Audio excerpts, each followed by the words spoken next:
Hi, Phil Schoenberg, Fastpitch Power. We're in that transition time of year when we're moving from off-season to in-season.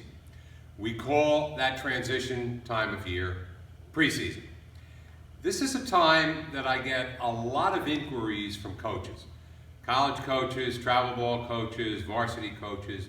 Coach Phil, what do I do to get my pitchers ready to compete when the season starts, depending upon whether you're in college, high school, or wherever, within the next week or two or within the next month or so?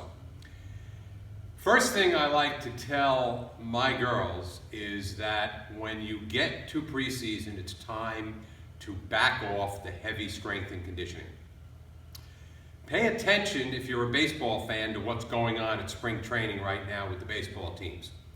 If you watch what they're doing to prepare for the season, they're doing a lot of wind sprints, they're doing a lot of intervals, they're doing a lot of hill work, they're doing a lot of the type of exercises that is going to give them the stamina that they need to perform over a long season.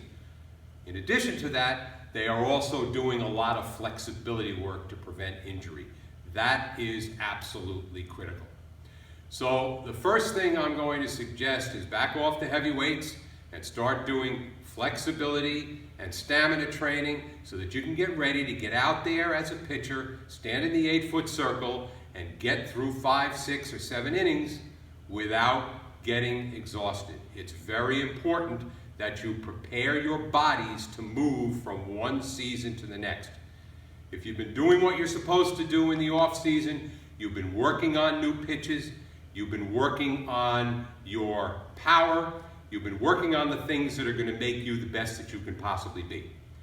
As far as what exercises I like to do, or as far as what pitching protocols I like to follow, I am always a big fan of solidifying biomechanics.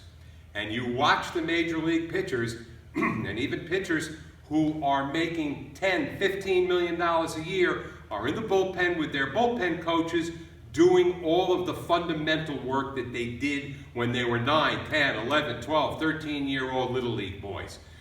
Getting into position to deliver the ball, stopping, freezing, delivering, finishing, and making sure that they are checking themselves out every step of the way while they are preparing to get themselves ready to pitch in games.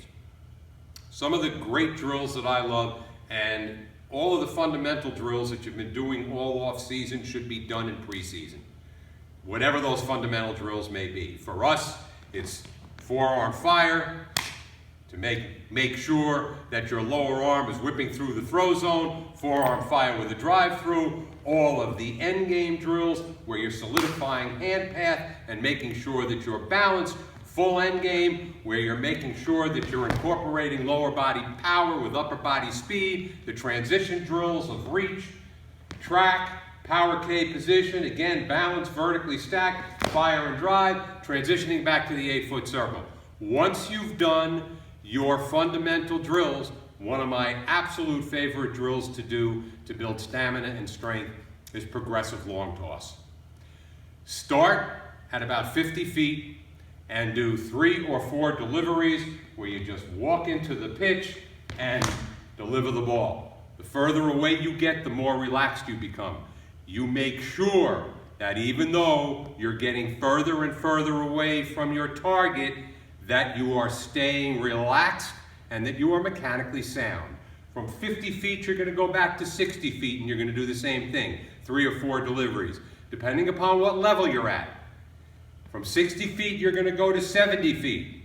Coach Jill used to do it from 100 feet away and still hit the catcher's glove pretty much on a straight line.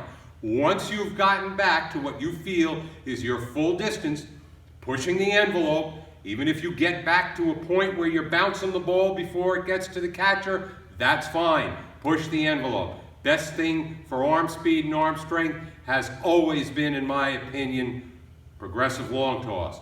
Once you've reached your furthest distance, can't reach the catcher anymore, come into the next distance, 10 feet further in, 2 pitches. 10 feet further in, 2 pitches. By the time you get to 43 feet or 40 feet or wherever it is you're pitching from, it's going to appear to you as though that catcher is right in front of you. And you're going to continue to throw the ball as though you were 60, 70, 80 feet away. This is a great way to build arm strength and speed. So when you're transitioning from off-season to in-season, use the preseason to fine-tune your mechanics, to build stamina and arm strength. And if you do, you will be the best pitcher you can possibly be. If you have any comments or any questions, love to hear them. Great to talk to you. Good luck. Talk to you next time.